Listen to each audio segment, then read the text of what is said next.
आप सभी का स्वागत करता हूँ एक बार फिर से हमारे प्यारे चैनल मॉडर्न पढ़ाई पर, जहां हम आज बात करने वाले हैं नोमेनक्लेचर ऑफ फंक्शनल ग्रुप के बारे में। तो लास्ट लेक्चर पे मैंने आपको पढ़ा दिया था nomenclature of alkyne alkyne alkyne, उसके बारे में हमने आपको बेसिक आइडिया ऑलरेडी दे दिया है। तो आ जाइए पढ़ते हैं फंक्शनल ग्रुप का नाम कैसे करेंगे अगर हमारे पास किसी भी कंपाउंड में एक फंक्शनल ग्रुप आ जाता है तो। ठीक है, तो इससे पहले आपको ये पता होना चाहिए कि भाई फंक्शनल ग्रुप कहते हैं किसको है। और अगर आपको नहीं पता है तो मेक श्योर कि आप ये वाला लेक्चर जाकर के वॉच कीजिए, जहाँ पर मैंने आपको डिटेल में पढ़ा रखा है कि फंक्शनल ग्रुप किसको कहते हैं। ठीक है, खैर चलिए वो तो आप देख लोगे, मुझे पता है। आते हैं हम लोग अपने टॉपिक पे आज के। तो सबसे पहले हमने यहाँ पे लिया है अल्कोहल का फंक्शनल ग्रुप, इसके बारे में हम चर्चा करेंगे। देखो ये कुछ रिकैप्स है जो मैंने यहाँ पहले लिख रखे हैं आपके लिए। लास्ट लेक्चर में हमने आपको बताया था कि वर्ड रूट आपको पता होना चाहिए, कितने कार्बन पर हम कौन सा वर्ड यूज करते हैं ये आपको पता होना चाहिए। ये आप याद कर लीजिए। देन सिंगल बॉन्ड होने पे हम क्या लिखते हैं, डबल बॉन्ड होने पे क्या लिखते हैं, ट्रिपल बॉन्ड होने पे क्या लिखते हैं, ये आपको पता होना चाहिए। ओके, अब आइए हम फंक्शनल ग्रुप पे डायरेक्ट बात करते हैं। सी आपको पता है ये एक ऐसा कंपाउंड है हमारा, इसको हम प्यार से बोलते हैं अल्काइल रेडिकल। ओके, ये हमने बता रखा है आपको कि कोई भी अल्केन हमारे पास होता है, सो उस अल्केन में से हम क्या करते हैं, एक हाइड्रोजन बाहर निकाल देते हैं, तो हमें अल्काइल मिलता है। यहाँ पे भी हमने देखो एक हाइड्रोजन बाहर निकाल दिया, ये हमारा अल्काइल है। अब इसकी जगह पे हम ये जो OH ग्रुप है वो लगा देंगे। तो अगर आपको कहीं पे भी OH ग्रुप दिखता है यानी कि अल्कोहल ग्रुप दिखता है, उसके लिए आपको एक सफिक्स यूज करना है जिसको हम बोलते हैं OL। यानी कि अगर अल्कोहल ग्रुप हमारे किसी भी कंपाउंड में रहता है तो हम कौन सा वर्ड यूज करेंगे, उसके नामकरण के लिए ओल यूज करेंगे, यानी कि OL ओल। याद रहेगा।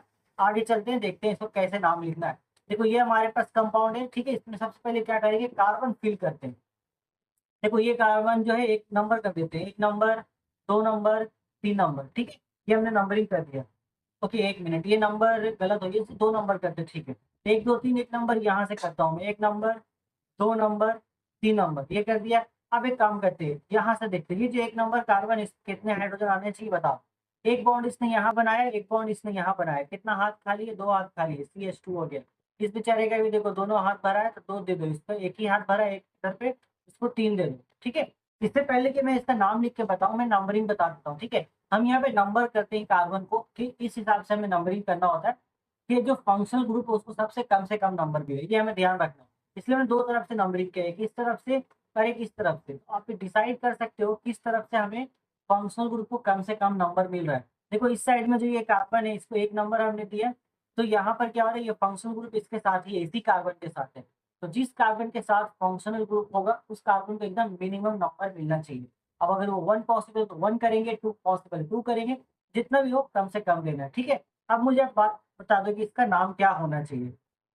इसके पास टोटल कार्बन कितने हैं, 3। 3 के लिए हम क्या लेंगे, 3 के लिए हम लेंगे आपका प्रोप। तो आइए हम यहाँ पे क्या लिखेंगे, PROP प्रोप। अब जरा ये बताओ डबल बॉन्ड है कि ट्रिपल बॉन्ड है, यहाँ पर सब सिंगल बॉन्ड है। अच्छा, डबल ट्रिपल कुछ है ही नहीं। सिंगल के लिए हम लेंगे इन। ओके, एंड डैश देंगे, हाइफन यहाँ पे लिखेंगे OL ओल। ये हो जाएगा इसका नाम। आइए इसको मैं फ्रेश स्लाइड पे आपको दिखाता हूँ क्या नाम हुआ इसका, ठीक है। प्रोपीनोल उसको हम पढ़ेंगे, यहाँ पे फिर से लिखते हैं। 3 कार्बन के लिए हमने क्या लिखा था, प्रॉप। उसके बाद हम लिखते हैं ENE इन, ठीक है। फिर हाइफन देके हम लिखते हैं फंक्शनल ग्रुप का नाम यानी कि OL। अब यहाँ पे एक चीज गौर करने वाली देखोगे, यहाँ पर E है, यहाँ पर O है, दोनों ही क्या वॉवेल्स। सो 2 वॉवेल्स एक साथ नहीं आ सकते हैं, ठीक है। ये याद रखिएगा, ये रूल है कि 2 वॉवेल्स को हम एक साथ नहीं लिख सकते।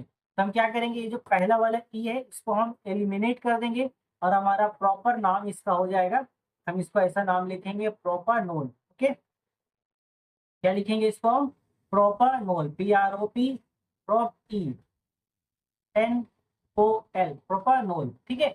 ये हम यहाँ पे इसको लिखेंगे। ओके, चलिए ये समझ में आता है।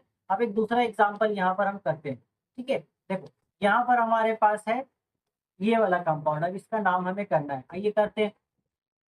सबसे पहले कार्बन काउंट करेंगे। कार्बन काउंट कहाँ से करना है, नंबर कहाँ करेंगे, जहाँ पे फंक्शनल ग्रुप होगा उस कार्बन को सबसे कम नंबर देना है। तो सबसे पहले इसको हम नंबर देंगे 1, फिर ये हो गया 2, फिर ये हो गया 3, फिर ये हो गया 4, फिर ये हो गया 5। टोटल कितने कार्बन है, 5 कार्बन है। हाइड्रोजन आप फिल कर लेना। ओके, तो 5 कार्बन पे हम क्या यूज करेंगे, पेंट यूज करेंगे। तो इसको हम क्या देंगे, pent, PENT, pent. Okay, then यहाँ पे हमारे पास कितने बॉन्ड है, सभी में सिंगल बॉन्ड। सिंगल बॉन्ड के लिए क्या यूज करेंगे, एन। तो यहाँ पे फिर से वही लगाएंगे एन, हाइफन देंगे। फंक्शन ग्रुप कौन सा है, OH। इसका नाम क्या देना अपने को, OL ओल। ओके, अगेन वही काम, यहाँ पे ये जो देखो दो वॉवेल्स एक साथ आ रहे हैं, इसको अपने को हटा देना है। तो मेरा फाइनल नाम क्या हो जाएगा, पेंटानोल, PENTANOL, पेंटानोल। ठीक है,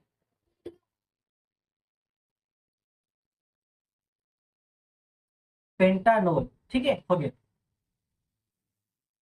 ठीक है, ये नाम हमारा हो गया, पहला वाला हो गया प्रोपानोल, दूसरा हो गया पेंटानोल। समझ में आया? आप ऐसे ही सभी का नाम लिख सकते हो। आगे चलते हैं।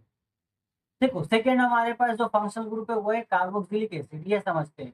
ये हमारा होता है COOH, ये उसका स्ट्रक्चर है, देख लो। अगर जब COOH आएगा तो उसके लिए हम वर्ड क्या यूज करेंगे, ओइक एसिड। ठीक है, जैसे अल्कोहल के ऑयल यूज कर रहे थे, इसके लिए हम यूज करेंगे ओइक एसिड। आगे बढ़ते हैं।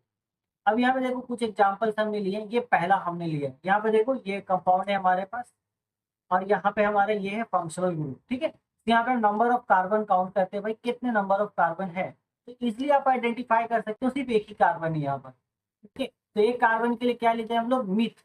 तो मैं इसके लिए प्यारा सा नाम लिखता हूँ, meth, METH, meth. Okay, then अपने को देखना है बॉन्ड्स कितने हैं। तो हमें कार्बन और हाइड्रोजन के बीच में बॉन्ड देखना होता है, और कार्बन और कार्बन के बीच में हम कभी भी कार्बन और ऑक्सीजन का बॉन्ड नहीं काउंट करेंगे। ठीक है, वो हमारे लिए कोई इंपॉर्टेंस नहीं रखता। तो हमारे पास कार्बन हाइड्रोजन में सिंगल बॉन्ड है, सिंगल बॉन्ड के लिए हम यूज करते हैं ANEN। तो यहाँ पे मैं लगाऊंगा ANEN। ओके, एंड हाइफन देंगे। देन यहाँ पे हमारा क्या होगा, इसके लिए हम क्या यूज करेंगे, फंक्शनल ग्रुप के लिए ओइक एसिड। तो यहाँ पे मैं नाम रख देता हूँ आपका, यहाँ पे ओइक एसिड। ठीक है, क्लियर है? बस इतना आसान नाम है लिखना है इसका। देन यहाँ पे क्या होगा, ये देखो फिर से यहाँ पे दो वॉवेल्स एक साथ आ रहे हैं, इसको हम यहाँ से इसको हटा देंगे। इसका जो प्रॉपर नाम हो जाएगा सही से, वो हमारा ये हो जाएगा मीथानोइक एसिड, METHANOIC, मीथानोइक एसिड। समझ में आया? बहुत आसान है ना, बहुत आसान है, कुछ है नहीं इन सब में। ओके, देन ये हो गया, नोट डाउन कीजिए। फिर इसके नीचे के एक एग्जांपल समझते हैं, उसके बाद आगे चलेंगे दूसरे फंक्शनल ग्रुप के पास। ठीक है, ये देखो ये एक हमारे पास सेकेंड क्वेश्चन है। यहाँ पे भी देखो फंक्शनल ग्रुप हमारा गिवन है, लास्ट में है फंक्शनल ग्रुप। तो नंबरिंग करते हैं, कहाँ पे, जहाँ पे फंक्शनल ग्रुप होगा वहां से स्टार्ट कर देते हैं। 1 नंबर, 2 नंबर, 3 नंबर, और ये 4 नंबर हो गया। टोटल कितने कार्बन हो गए, 4। तो 4 कार्बन के लिए हम क्या लेंगे, ब्यूट। तो इसका नाम है ये ब्यूट, लिखते हैं यहाँ पर हम, इसके नीचे में लिखते हैं BUT, ब्यूट। और सभी में आपको सिंगल बॉन्ड दिख रहे हैं, तो क्या लेंगे, एन। अब हम क्या करेंगे, ANE का ई नहीं लिखेंगे, क्योंकि हमें पता है कि तो फिर से ओइक एसिड में ओ आना है, तो हम वहां से ओ को वो ई को रिप्लेस कर देते हैं। ठीक है, फिर हम यहाँ पे क्या देंगे, ओइक एसिड। तो यहाँ पे मैं साथ में लगा देता हूँ ब्यूटा, ये हो गया नोइक एसिड। तो इसका नाम क्या हो गया, ब्यूटानोइक एसिड। क्लियर है? बहुत ईजी है। ऐसे में और क्वेश्चंस आपको दे दूंगा सवाल करने के लिए, क्वेश्चन प्रैक्टिस के लिए आप ले लेना, नीचे डिस्क्रिप्शन में PDF डाल दूंगा इसका। और जरा प्रैक्टिस करके उसके आंसर्स मुझे बताना है कि बने कि नहीं बने। ठीक है, अब ये दो लास्ट कर लेते हैं आज के लेक्चर के लिए, एक एल्डिहाइड और एक कीटोन। ठीक है, सो एल्डिहाइड अगर आपके पास रहता है उसके लिए आपको यूज करना है AL, al. Okay, and ketone के लिए यूज करेंगे ONE, 1। ठीक है, तो एल्डिहाइड का स्ट्रक्चर ऐसा होता है, COH, ये स्ट्रक्चर होता है उसका। इस तरीके से ये कुछ आपको दिखता है, तो आपको क्या यूज करना है, AL, अल यूज करना है। देखो यहाँ हमने एक कंपाउंड दिया, तो इसमें कार्बन काउंट करते हैं, सबसे पहले कितना कार्बन आएगा हमारा, देखो। तो यहाँ पे हम काउंटिंग अगर करें, टोटल कितने कार्बन आपको दिख रहे हैं, 4 कार्बन, 3 4। 4 कार्बन हो गया। 4 कार्बन के लिए क्या लेना है आपको, 4 कार्बन के लिए आपको लेना है ब्यू। तो हम यहाँ पे क्या लिखेंगे, ब्यू। ओके, देन सभी में सिंगल बॉन्ड है, तो हम यहाँ पे लेंगे ANE। अब यहाँ पे भी देखो, यहाँ पे ई आने वाला लास्ट में, यहाँ पे देखो ए, दोनों ही वॉवल थे, तो यहाँ पे हम ई नहीं लिखेंगे, हम डायरेक्ट लिखेंगे अल्कोहल के लिए AL। इसका नाम क्या हो जाएगा, ब्यूटानल। सभी में अपने को ई हटा देंगे। ओके, चलिए वैसे इसका देखते हैं, ओइक एसिड। कीटोन देखो, ये मैंने बताया था, कीटोन आपको जनरली बीच में देखने को मिलेगा। ठीक है, कीटोन ये हटा दो, ये नहीं होता। कीटोन सिर्फ यही होता है, C डबल बॉन्ड, ये नहीं होता। तो कीटोन बीच में देखने को मिलेगा, देखो बीच में है बेचारा ये। तो नंबरिंग आप कहीं से भी करो, इसको 2 नंबर ही मिल रहा है। ठीक है, 1 2 3, ये हो गया। टोटल कितने हो गए हमारे पास, 3 कार्बन। 3 के लिए क्या यूज करेंगे हम, प्रोप। तो ये इसका नाम यहाँ पे लिखते हैं हम, प्रोप, PROP, प्रोप। एंड सभी के पास सिंगल बॉन्ड है, सिंगल बॉन्ड के लिए क्या लिखेंगे, AN हो गया। एंड फिर से यहाँ पे दो वॉवेल्स एक साथ, तो वो करना नहीं है, प्रोपर नन हो जाएगा। ONE, 1 यहाँ पे डाल दो, ये क्या आ गया, प्रोपर नन, ये इसका नाम पड़ जाएगा। याद रहेगा? ओके, बस इतना ही आसान सा चीज है, इसको अच्छे से प्रैक्टिस कर लेना। एग्जाम्स में आते हैं ऐसे क्वेश्चन, 102 मार्क्स के लिए आपके इजिली यहाँ पे कवर अप हो जाएंगे। ठीक है, बाकी मैं क्वेश्चन प्रैक्टिस के लिए भी यहाँ पे दे दूंगा, पीडीएफ चेक करना डिस्क्रिप्शन पे मिल जाएगा। तो हमारा नोमेनक्लेचर वाला पार्ट यहाँ पे कंप्लीट हो जाता है। अब हम यहाँ से आगे कहानी बढ़ाएंगे। मैं अब सेपरेट सेपरेट वीडियो लेके आऊंगा नोमेनक्लेचर ऑफ अल्केन अल्कीन के ऊपर, क्योंकि अभी तक हमने नॉर्मल नोमेनक्लेचर देखा है। अभी हमें मेनली ये देखना होगा ब्रांच चेन आएगा तो किस तरीके से करेंगे। एक ही अगर कंपाउंड जिसमें double bond, triple bond, single bond और फंक्शनल ग्रुप सभी एक साथ आ जाते हैं, तो उसका जो नाम हम है वो कैसे लिखेंगे, तो वो एक पर्टिकुलर अलग से टॉपिक है और आपके सिलेबस में इंक्लूडेड, उसको हम लोग अलग से पढ़ेंगे। ओके, तो आज के लेक्चर में बस इतना ही। तब तक आप पढ़ाई करते रहें। All the best for your future life.